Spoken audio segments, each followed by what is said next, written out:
اب میرے بھائیو آیت نمبر 30 سے آنورڈ یہود و نصارہ کی جو عقائد کی خرابی ہے نا انہیں ایڈریس کیا جا رہا ہے.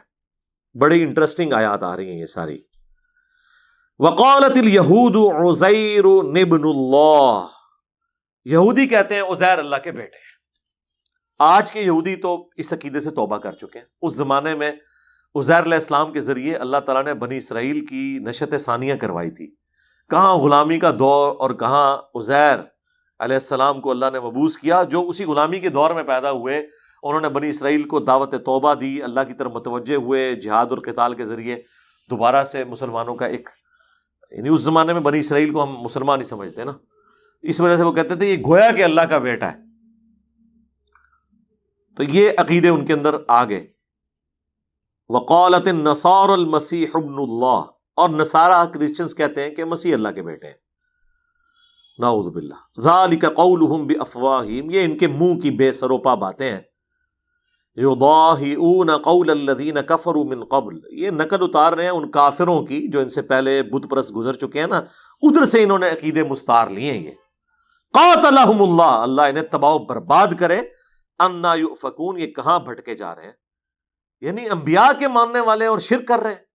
دیکھیں جہاں اللہ نے انبیاء کرام علیہ السلام کی دعوت اس طریقے سے ڈومینیٹ نہیں کروائی، وہاں تو سمجھ آ سکتا ہے کسی کو دھوکہ لگ گیا. جو کہیں کہ ہم ماننے والے ہیں عزیر کے، ماننے والے ہیں جیزس کرائسٹ کے، جو ایک خدا یکتا کی طرف بلانے والے تھے، موحد تھے، توحید کے علم بردار تھے، نام ان کا لیں اور شرک پھیلائیں. اللہ نے فرمایا یہ شرک پیغمبروں سے نہیں انہوں نے سیکھا، انہوں نے ان کافروں سے سیکھا ہے اور ان کی نقلیں اتارے. وہ کافر کون تھے؟ رومنس، بت پرست. ان میں ہوتا تھا یہ بڑا بت ہے، یہ اس کی اولاد ہے، چھوٹا بت.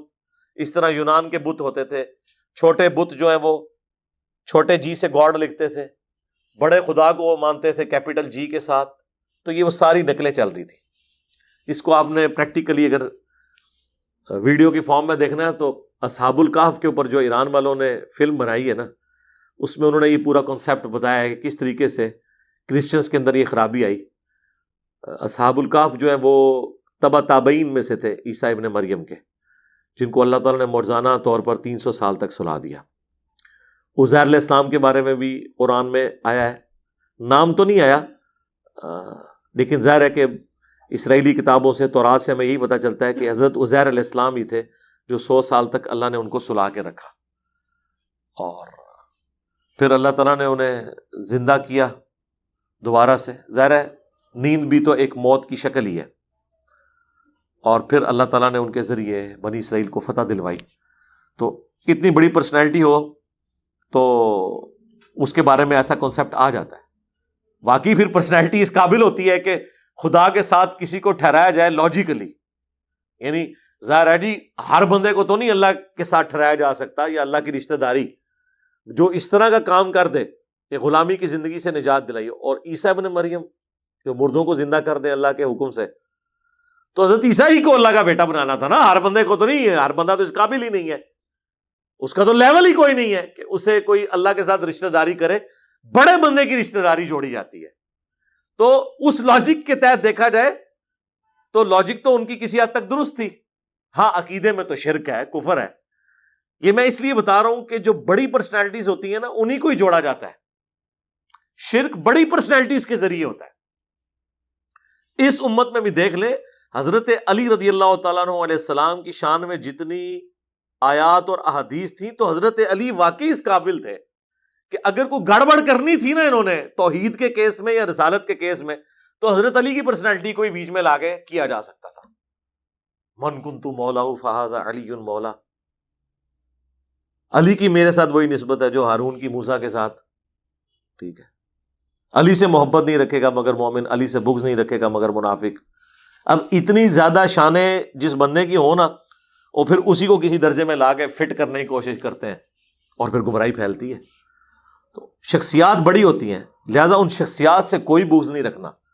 ہم جب یہ آیات پڑھتے ہیں ہمارے دل میں کبھی وہم بھی نہیں آتا کہ ہم حضرت عزیر یا جیزس کرائسٹ عیسیٰ ابن مریم کے بارے میں دل میں کوئی نفرت لے کر آئیں کہ یار ان کو اللہ کا بیٹا بنا لیا تھا. تو یار بنانے والوں کا قصور ہے نا. حضرت عیسیٰ کی شان سن کر ہم چڑھتے کیوں ہیں؟ کبھی کوئی مسلمان چڑھا ہے؟ حالانکہ کرسچنز کی وجہ سے مسلمانوں نے صلیبی جنگوں کا ساری تکلیف اٹھائی، پھر بعد میں بھی سو کالڈ کرسچنز، میجورٹی تو ایتھیسٹ، جنہوں نے کارٹون بنائے، لیکن کبھی کسی مسلمان نے رسول اللہ کا بدلہ اتارنے کے لیے جیزس کرائسٹ کا کارٹون نہیں بنایا۔ ایک لمحے کے لیے بھی خیال نہیں آیا کہ ہم حضرت عیسیٰ سے بغض رکھیں۔ ہم جس طرح رسول اللہ پر ایمان لانے کو اپنے ایمان کی بنیاد سمجھتے ہیں، بالکل بین ہی اسی طریقے سے، اسی لیول پہ عیسیٰ ابن مریم کو اللہ کا پیغمبر ماننا اپنے ایمان کی بنیاد سمجھتے ہیں۔ لا نفرق بین احد من رسلی، ایمان لانے میں کسی نبی میں ہم کوئی فرق نہیں کرتے۔ تو لہٰذا جب حضرت عیسیٰ کی کوئی شان بیان کرے تو ہمیں چڑھنا نہیں چاہیے، اور ہم چڑھتے بھی نہیں۔ لیکن مولا علی کی جہاں بات ہوتی ہے فوراً جی شیعہ تو گمراہ جی۔ یہ میں آپ کو فرق بتا رہا ہوں۔ کیا عیسیٰ ابن مریم کی شان سن کے ہم نے کبھی کرسچنز کے حوالے سے حضرت عیسیٰ علیہ السلام سے نفرت کی ہے؟ یا یہ کیا کہ ہمارے سامنے حضرت عیسیٰ کی فضیلت نہ بیان کرو، اور دیکھا نا جی کرسچنز جڑے نا اللہ کا بیٹا کہتے ہیں انہوں نے؟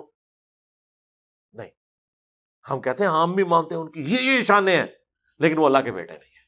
تو سرکار پھر مولا علی کو بھی آپ آن کریں کہ ان کی یہ شانیں ہیں، لیکن وہ رسول اللہ کے خادم ہیں۔ ٹھیک ہے، اسی لیے محمد اور آل محمد کہا جاتا ہے، آل علی نہیں کہا جاتا۔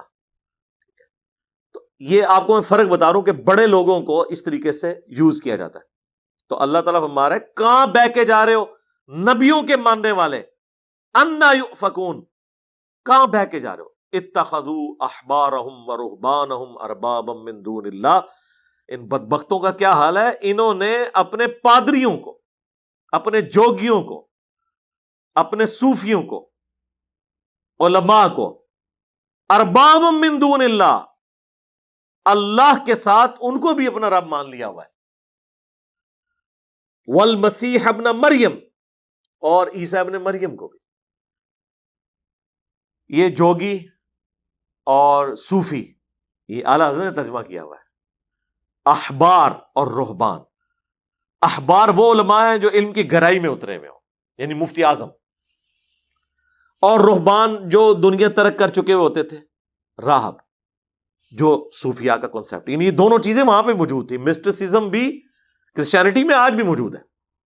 اللہ تعالیٰ ہمارا انہوں نے اپنے بزرگ بابوں کو اللہ کے مقابلے پر اپنا رب چن لیا ہوا، گویا کہ جو محبت رب سے کرنی چاہیے، جو عقیدہ رب کے ساتھ ہو، وہ اس کے ساتھ جوڑا ہوا ہے انہوں نے، اپنے مولویوں اور بزرگوں کے ساتھ، اور حضرت عیسیٰ ابن مریم کے ساتھ۔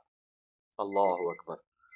وما امروا الا ليعبدوا الها واحدا، حالانکہ انہیں تو حکم نہیں ہوا تھا مگر یہی کہ اس اکیلے واحد رب کی، معبود کی عبادت کرنی ہے، لا الہ الا ہو، کہ جس کے سوا کوئی معبود نہیں ہے، سبحانہ عما یشرکون، اور اللہ تعالی پاک ہے ہر اس شرک سے جو لوگ اس کی طرف منسوب کرتے ہیں۔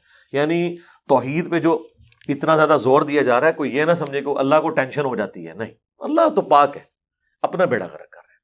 اچھا، اسی آیت کے کانٹیکسٹ میں ایک روایت ہے جس کی صحت میں اختلاف ہے، شیخ البانی اسے حسن سمجھتے ہیں، اپنی تھیم کے اعتبار سے وہ بالکل ٹھیک ہے۔ جامع ترمذی میں ہے، مسند احمد میں، کہ عدی ابن حاتم جب مسلمان ہوئے، انہوں نے کہا یا رسول اللہ، یہ جو قرآن میں آیت ہے سورہ توبہ کی آیت نمبر 31، اس زمانے میں تو انہوں نے آیت کا نمبر نہیں بتایا ہوگا، صرف آیت کا ذکر کیا، اتخذوا احبارهم ورهبانهم اربابا من دون اللہ، یہود و نصارہ نے اپنے مولویوں کو، اپنے جوگیوں، بزرگوں اور صوفیوں کو رب مان لیا تھا اللہ کے مقابلے پر، تو ہم نے تو کبھی بھی اپنے پادریوں کی عبادت نہیں کی، تو یہ اللہ نے قرآن میں کیوں فرمایا؟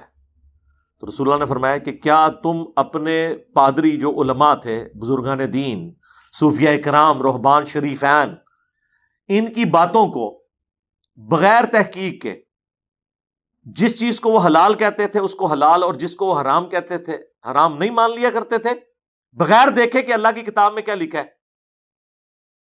انہوں نے کہا یا رسول اللہ ایسے ہی تھا۔ تو فرمایا اگر یہ رب بنانا نہیں تو اور کیا ہے؟ شریعت کا مالک تو اللہ ہے۔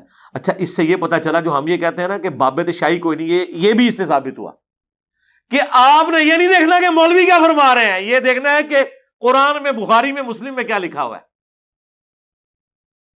جب حضور کہہ رہے ہیں کہ تم ان کی بات کو مان لیے کرتے تھے یہ دیکھے بغیر کہ اللہ نے کیا نازل کیا ہے، اس کا مطلب ہے کہ نبی علیہ السلام امت کو کیا درس دے رہے ہیں کہ ایک عام آدمی نے بھی دیکھنا ہے کہ قرآن حدیث میں کیا لکھا ہوا ہے، یہ نہیں دیکھنا کہ یہ بزرگ کون ہے جو فرما رہے ہیں۔ بزرگوں کے فرامین بھی دیکھا کہ دماغ کتنے گیا میرا، اڑے گیا دماغ، حالانکہ حدیث میں نے کئی دفعہ بیان کی ہے اس طرف کبھی دماغ نہیں گیا۔ یہ بھی ان لوگوں کے لیے پھکی ہے جو کہتے ہیں جی ڈائریکٹ نہ قرآن حدیث پڑھو، نبی اسلام تو کہہ رہے ہیں ڈائریکٹ پڑھو اور چیک کرو کیڑا کیڑا صحیح گل کر رہا ہے۔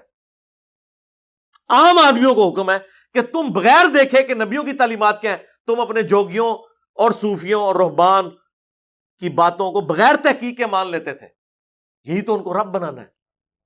اللہم لا تجعلنا منہم۔